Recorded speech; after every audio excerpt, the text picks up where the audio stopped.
दोस्तों सेबी का एक नया सर्कुलर आया है जिससे यह लगता है कि जो डिस्काउंट ब्रोकरेज का जो दौर चल रहा था जिसको कि ज़ीरोधा लीड कर रहा था अब वो ख़त्म होने वाला है।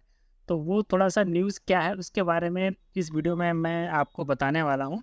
तो यहाँ पर आप देखेंगे कि यहाँ पर ये न्यूज़ हमने ले रखा है कि ज़ीरोधा एंजल वन फाइव पैसा जैसे डिस्काउंट ब्रोकर्स का अब क्या होगा, सेबी ने जारी किया नया सर्कुलर।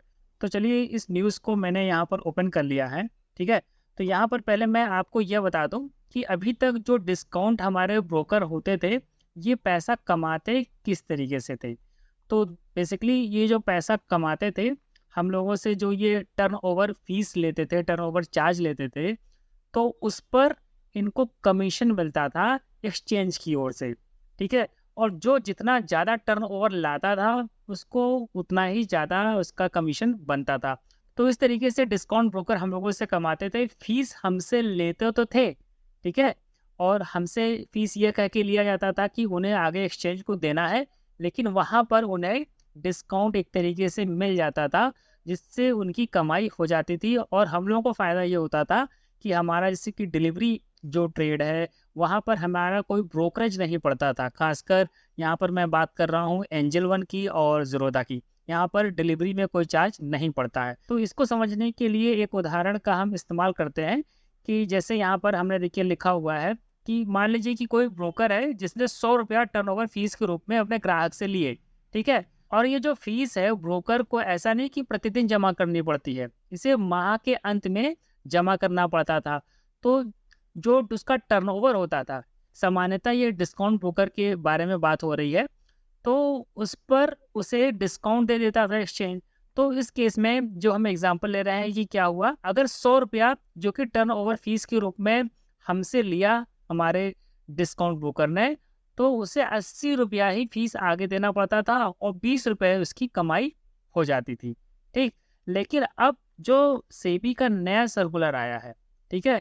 इसमें उन्होंने कहा है कि जितने भी ब्रोकर हैं, जिस भी टाइप के ब्रोकर हैं, सबसे हम समान मात्रा में फीस लेंगे। किसी को किसी भी तरीके का कोई इंसेंटिव नहीं दिया जाएगा। ऐसा नहीं होगा कि किसी का टर्नओवर ज़्यादा है, तो उसे ज़्यादा फ़ायदा होगा।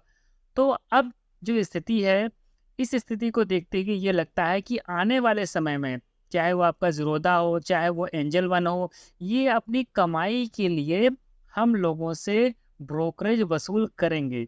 तो मुझे लगता है कि अब हो सकता है कि आने वाले समय में जो डिस्काउंट ब्रोकरेज का दौर चल रहा था, जिसका हम लोग फ़ायदा उठा रहे थे, वो समाप्त होने की ओर आए।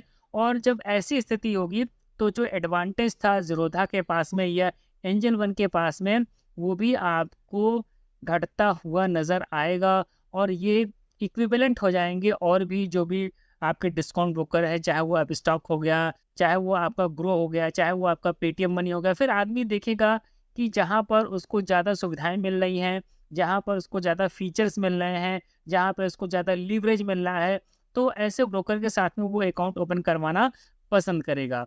यह जो सर्कुलर है सेबी का, ये 1 अक्टूबर 2024 से प्रभावी होगा। अभी इसके बारे में जो ज़ीरोधा के फाउंडर हैं नितिन कामत ने भी ट्वीट किया है और उन्होंने बताया है कि आगे हो सकता है कि उन्हें जो भी उनके चार्जेस वगैरह हैं उसको रिवाइज़ करना पड़े। तो ये छोटा-सा वीडियो था जिसके माध्यम से मैंने आपको जानकारी देने का प्रयास किया है, जो सेबी का नया सर्कुलर है इसके बारे में, पहले की क्या स्थिति थी और बाद की क्या स्थिति है, इसके बारे में थोड़ा-सा आपको मैंने बताने का प्रयास किया है। और अगर आपको इस आर्टिकल को पढ़ना हो तो आप हमारी वेबसाइट moneynest.co.in पर आइए और यहाँ पर आपको ये वाला जो आर्टिकल आप देख रहे हैं, ये मिल जाएगा, ठीक है? इसको आप डिटेल में पढ़ लीजिएगा। तो इस वीडियो में इतना ही। उम्मीद करता हूँ कि ये वीडियो आपके लिए हेल्पफुल होगा। वीडियो पसंद आया तो वीडियो को लाइक करिएगा, चैनल पर पहली बार आए चैनल को सब्सक्राइब करिएगा। मिलते हैं नेक्स्ट वीडियो में नई जानकारी के साथ, तब तक के लिए नमस्कार।